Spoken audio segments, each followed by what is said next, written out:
So I feel like in school, the problem is with the current education system that we have is that students are taught to focus on the basis of different types of science, whether that be physics, chemistry, you know, earth science or biology or astronomy. It's mainly like, okay, let's touch it and let's move on to a different subject.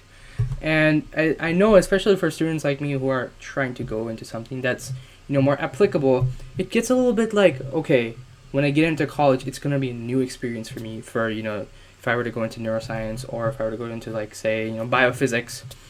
That conjunction of two different types of sciences is going to be a little bit hard to get accustomed to. And that's what I feel like, current educational institutions at the primary or secondary level leave out. I know, especially for me, I'm trying to go into the neuroscience field in college.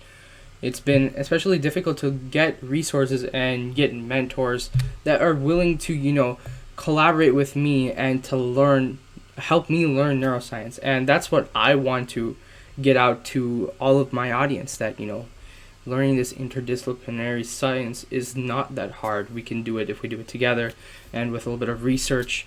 So over the next few videos, I'm really just going to try to, show you how neuroscience is a combination of all the different, studies of sciences you have learned, hopefully, which whether that be, physics, electricity and magnetism, or, biology, nervous system, transcription, whatnot, or chemistry, ionic exchanges. Everything is encompassed in this beautiful, subject about the brain, the nervous system, and, how your body is able to function.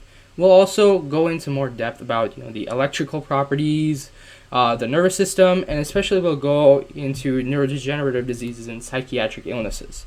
So hopefully you'll see me soon, and often I'll be making frequent videos that will hopefully, be interactive and will help you learn this interesting yet, unknown subject. Stay tuned.